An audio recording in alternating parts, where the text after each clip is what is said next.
Hello and welcome back to the Baggies Podcast YouTube channel, where of course we're giving you all the latest news, views and opinions on all things Albion. We're back again today for another match preview. It's West Bromwich Albion versus Chesterfield in the FA Cup third round. It's a Saturday 3 p.m. kickoff at the Technique Stadium, an away tie to kick off Albion's FA Cup run, I suppose. Could it be a run? Well, we'll have to get through this game first, but we'll be running through with BBC Sheffield commentator Paul Fisher, who commentates on most of the Chesterfield games.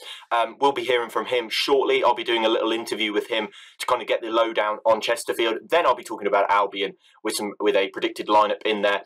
And yeah, hopefully going to be another good match preview to kick off an FA Cup season in January. But yeah, looking forward to this one. Make sure you subscribe. Make sure you comment your thoughts on the game below. Who would you like to see starting? Would you like to see a strong team, or would you like to see a few changes made? Let me know in the comment section below.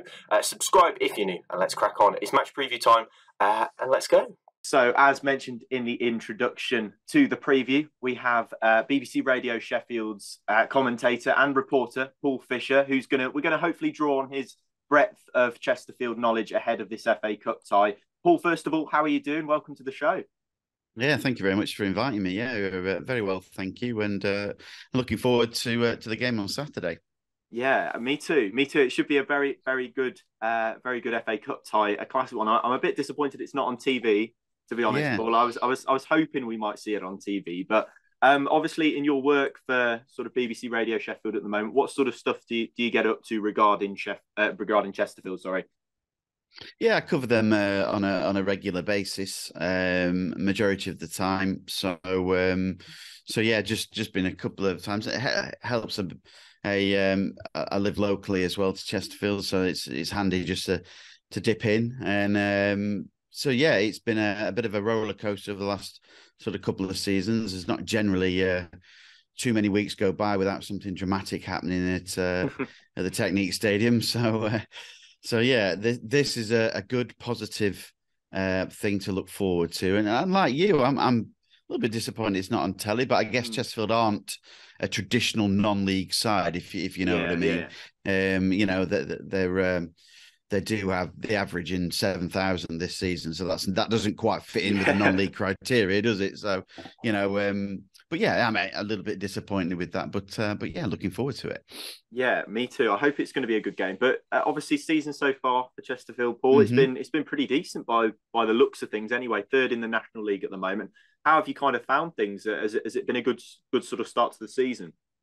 Well, they made history by being 10 games unbeaten from the start of the season. That's the most Chesterfield have ever done. So and then they had a really bad week. They lost 3 games within 7 days, and in an ultra competitive top 7 it is in the National League.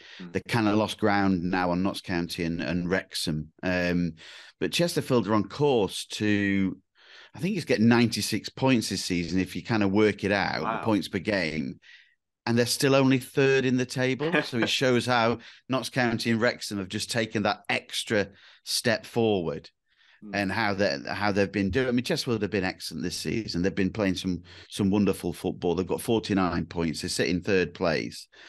How they're only in 3rd place, I'll never know. So it is absolutely ridiculous, you know, but occasionally they'll drop in a loss, but they say they had that 1 week in October, which has cost them. Then they had a defeat at the start of December against Halifax. So Chesterfield fans are expecting Notts County and Wrexham to kind of have that little bit of a blip. It just hasn't happened yet. And the longer the season goes on, the more worrying it gets because they're still playing catch up. So, of course, with the National League as it is, if you obviously automatic promotion is 1st place. Yeah. The next 2 will then play off. They get the home advantage, and the next 4 will then play eliminators to play 2nd and 3rd. So it's quite a good system, but obviously the fans in the division are complaining the fact there's only 1 automatic promotion spot. So, wow. But apart from Chesterfield's season so far this year, it has been excellent, but they just can't break through Notts County and Wrexham. Yeah, just sort of waiting for them to slip up by the sounds of things, just kind of Yeah. waiting for that little blip from them. Obviously, I was looking at the form before we started sort of recording, and I noticed that it was just WWW, and then there was just these three sort of L's in the middle, and I thought, Yeah. what on earth has happened there? But that explains it. That's sort of 3 defeats in a week. In terms of home form, things are looking very good at the Technique Stadium, though. 12 games played so far this in the league this season, 10 wins and just the 2 losses. How important are you expecting, first of all, home form for the entire season, but also in terms of Saturday, that's having the home advantage on your side? I think so, because it's going to be close on a sellout at the Technique. So yeah, I mean the Baggies fans snaps up their tickets absolutely no problem, and there was talk that they were going to get some extra tickets as well, but Chesterfield fans have come out in numbers. There was 7,700 there on New Year's Day, and some obviously are going to buy extra tickets on the back of that. But Chesterfield at home this season have been excellent. 10 wins, 2 losses, no draws. That was the most important thing going forward for last season, was there was too many home draws, which kind of cost them in the end. But they've been really, really good at home. You know, they've won the last 6, I think, on the at home. They take a while to get going. They've not been blowing sides away, and I know they scored 4 goals on New Year's Day against Scunthorpe, but it took a while to get the 3rd goal. But they've been competitive in that environment at home. They're trying to make it a bit more of a fortress. But I'm sure that West Bromwich Albion won't be fazed by that at all. This is not like we've just touched on before. This is not a traditional non-league side. So the pitch is going to be fantastic. It has been all season. Credit to the ground staff for that, because last year it was awful. That might have been a bit more of a leveler, to be honest, but this one is a little bit different. It's a pretty good playing surface. It's a lovely ground. Baggies fans will enjoy it. I'm sure it's a new ground for them. Chesterfield and West Brom haven't played each other since 1948, so it's been a while. There was a friendly, I think, in 2000 at the old Saltergate ground that Chesterfield played at. Okay. But apart from that, it's been 1948, and this is one that Chesterfield are looking forward to. Chesterfield played at Stamford Bridge last season, the FA Cup 3rd round, got an absolute hammer in, and they might get that on Saturday. But again, they're at home, so it might be a little bit more of a leveler in terms of that. But yeah, going forward, I think the home form has been pretty good, and that might give Chesterfield a little bit of an advantage. Who knows? I don't know.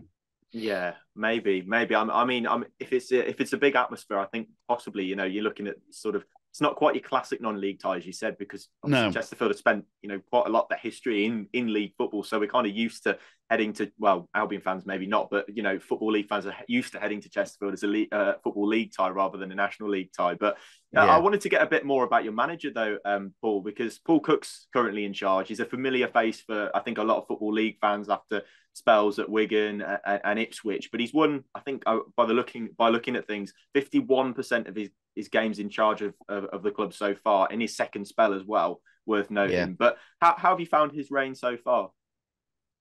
Well, he's an ex-Wolves fan. That might add a bit more spice. Ex-Wolves player, isn't he? Sorry. Yes, so he is. That might add a bit of spice to it. So I don't know. I mean, his 2nd spell has been a little bit more cautious than his first time he was here. Obviously, he came in just under a year ago in February. So he's again had to deal with not his players.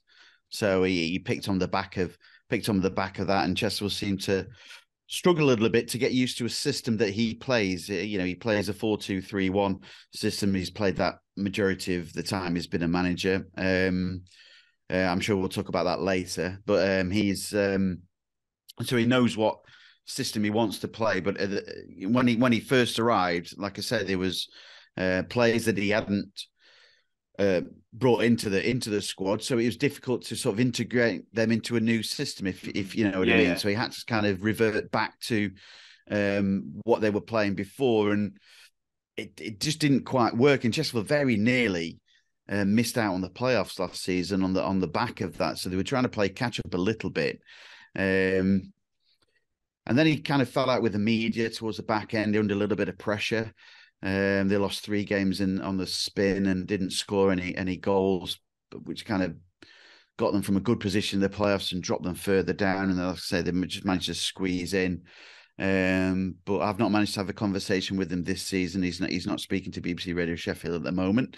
So, but there's on the caveat to that, he says that when Chesterfield do win, he sends out assistant manager Danny Webb or the first team coach Gary Roberts. So if Chesterfield fans don't hear from him again, that means they're doing really, really well, doesn't it? From a BBC point of view. Yeah. So yeah, he only comes out when he fronts up when they lose, which obviously hasn't been very often this season. So, but it took him till the summer to finally get what he wanted, to implement the squad that he got and the players to suit the formation that he plays. Now, he has tweaked the formation this season on occasions, but he is a little bit more standoffish in terms of not wanting to be the limelight about him, and he wants the team to focus on it, which I kind of get. I get that, but Chesterfield fans would like to hear from him a little bit more often than they do, I'm sure. Yeah, the many voices of Paul Cook, from what I've seen quite a lot on social media. You tend to get quite a few different voices. But in terms of style, Paul, what are we kind of expecting? You mentioned that obviously the 4-2-3-1 that he's quite keen for. But you mentioned earlier that there's been some really nice football played at the Technique Stadium so far this season. What kind of sort of style are we expecting? Well, it'll be a passing game. Chesterfield do pass the ball about. They get it out wide. They have one striker up front in Joe Quigley or Kabongo Shamanga. Either one of those two may play on Saturday. They do pass it about. They dominate a lot in the core area, the attacking third, with the three just behind the lone striker. So you'll see a lot of that.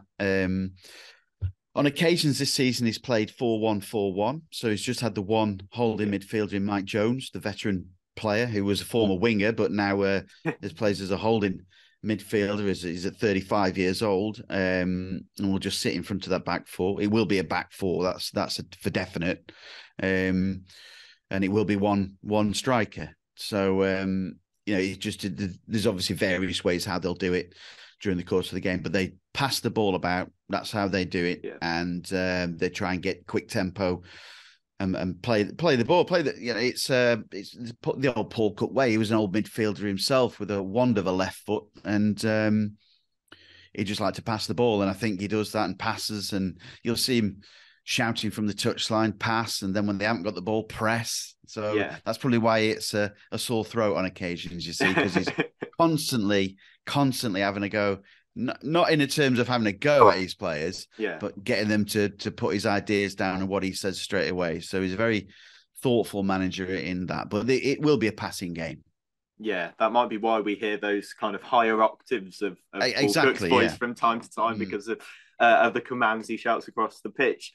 I did notice, Paul, in terms of goals, they're fairly shared out across that kind of front line that you mentioned.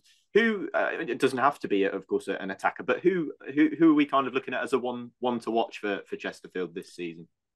Well, last season, Kabongo Shamanga stood out. He was 25 goals by February, and then he broke his leg at Weymouth, and he was out for the remainder of the season. So they struggled a lot to, and Paul Cook stated that he didn't want to be reliant on just the one goal threat, really. He wanted goals from all areas, and they have been spread out. There's been 15 different goal scorers this season. On Saturday, Kabongo Shamanga came off the bench. Again, he's only made 5 starts in all competitions this season, but he's got 8 goals.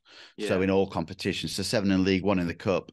Joe Quigley's got 7 goals this season.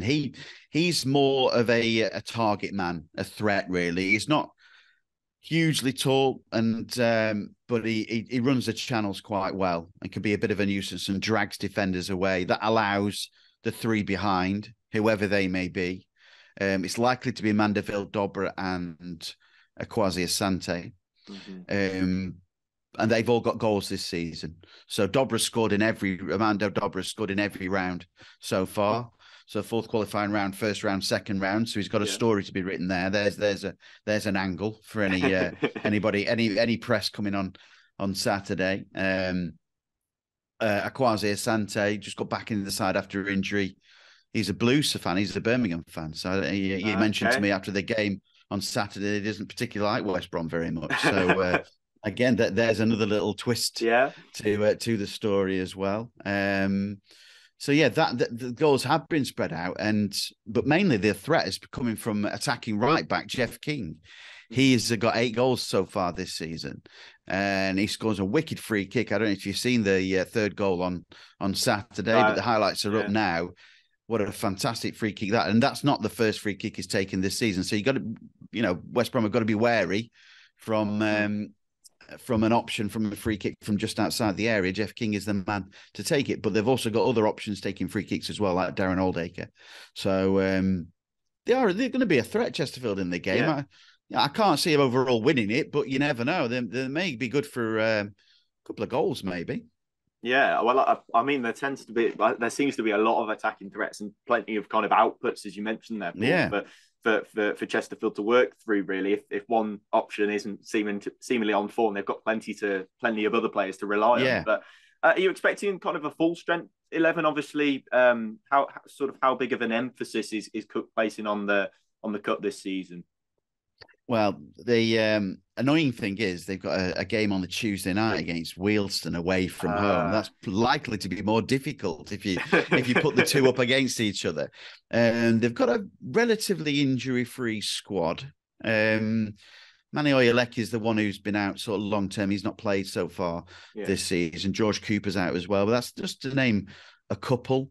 So they may put out a first 11 for this game, knowing that there's £100,000 riding on it, and a place against somebody in round 4. That might be a money spinner for them. It's not every day you get a sellout Technique Stadium though, so you want to put on a bit of a show. It's just that the nature of the beast, isn't it? Really, I think you've got to then go to Wealdstone on Tuesday night, down to North London, and try and perform at the same sort of level, isn't it? So maybe more tweaks for that one, but I'm expecting them. I don't think there'll be too many changes from Saturday, to be brutally honest. I think there may be going to be one in midfield. I think Ollie Banks might come back in. Just depends, really. I think, but it's I think it's going to be a fairly strong 11. It should be a cracking game. Two sides in excellent form as well right now, so we're really looking forward to it. Yeah, I'd fully expect, to be honest, pretty good strength sides from both outfits, to be honest. But I think, with Albion and Chesterfield just looking to kind of continue the momentum that they've got in the league, even Chesterfield have got that game on Tuesday, but it should be a really exciting one. But thank you so much for joining me, Paul, for that insight. Where can we kind of hear more from you and see more from you on social media and stuff? Well, if you're in the local area, obviously I'll be on BBC Radio Sheffield calling Chesterfield games. I'm on at PKF Sport. That's my Twitter sort of handle, if you will. And I'm part of a 4-man team that run a Sky is Blue podcast. You can catch that Sky is Blue podcast, Chesterfield FC unofficial podcast, and you can catch that on all your sort of podcast providers as well. A huge thank you to Paul for getting involved in our match preview. Of course, I thought maybe we'll go for something a little bit different in this match preview. Of course, I'm not well versed in non-league football myself, so I thought let's get Paul on to kind of give us a better insight into Chesterfield, and that's exactly what he did. So thank you very much to Paul from BBC Sheffield for getting in touch. Of course, you can check out all of his Twitter content and, of course, the radio commentary stuff down below in the description. But yeah, really big thank you to him. Let's talk Albion now, though, because that's what we're here to talk about. As always, let's run through some recent form. Let's run through some predicted lineups for Albion, what we could kind of expect for them in terms of a team heading into Saturday's clash. Of course, last time out, a 1-0 victory over Reading. Possibly could have been more, but we'll take it as it comes. A 1-0 victory against Reading to stick Albion to 9th in the EFL Championship table. Looking very, very good in terms of in the playoff race. Only 1 point away from those playoffs on 38 points. 39 points is the kind of threshold to get into that playoff places. So doing very well in terms of that. The 1-0 win against Reading, could it have been a little bit more? I think definitely in those sort of first 25 minutes or so, had lots and lots of chances and opportunities to put the game in our favour, which was a shame that we couldn't take some of those opportunities, but still the fact that we're creating them, the fact that we're getting in those areas, I think, good couple of saves from the goalkeeper, Joe Lumley, for the Royals, I think kind of helped them on their way. But if I'm honest, looked a pretty dominant performance. A few shaky sort of moments in there towards the end of the game, but otherwise looking pretty nailed on, to be honest, for the win. I thought that Albion looked relatively in control. So yeah, definitely for that, I think Albion looked very good. Daryl DK, nice to see him getting a goal. I think that always kind of adds to it, because a lot of Albion fans, myself included, kind of willing him back on, because after that horrible injury he suffered, and injuries he suffered since coming to the club, we kind of really just want to see him in action, doing his best for the club. And it's clear that he's willing to do that when he gets the opportunity. And obviously that nice rotation with him and Brendan Thomas-Asante is something that I've really enjoyed seeing. So yeah, I think DK, just lovely to see him get on the score sheet, and lovely to see him back amongst the goals. After his first Albion goal, a competitive Albion goal, I should say, against Sunderland, this first goal at the Hawthorns. So yeah, nice to see that as well. But yeah, a little bit shaky towards the last 20 minutes against Reading, but overall a pretty dominant performance in terms of the stats. 59% of the ball for Albion. I thought we'd create more than 0.73 XG, but so the stats tell us that we didn't. But I thought that we looked very good. Very, very good in terms of possession play, and especially in that first 20 minutes, some of the attacking combinations, really, really enjoying that. So yeah, terrific to see. Last 20 minutes, as I said, a little bit shaky, but we'll move on from that, and kind of hopefully we can get away from that. But in terms of what sort of lineup does Carlos Corberán put out? Because it's obviously a bit difficult for him. It's his first cup match, but there's a lot of momentum behind Albion. They've won 8 out of the last 9 championship games. They'll be wanting to kind of put right those kind of losses, that kind of form, and kind of keep it going and keep a bit of momentum. As Carlos Corberán says, momentum is so essential in the Championship, and he is right by saying that. In terms of a predicted lineup, I'll put mine on the screen now, but here's kind of what I'd go for. I'd go for a relatively strong team. I still want to see a win. I still want to see a bit of momentum moving forward. I think a loss could be, a little bit crushing for maybe the players' confidence, as we've seen previously. But I've gone for Alex Palmer in goal. I've gone for a back four of Eric Peters, Dara O'Shea. I put Semi Ajayi in there as well. It's like to see him come back from injury. Taylor Gardner-Hickman in there too. I put Yukuşlu and Malumbi in there just for that solidity in midfield.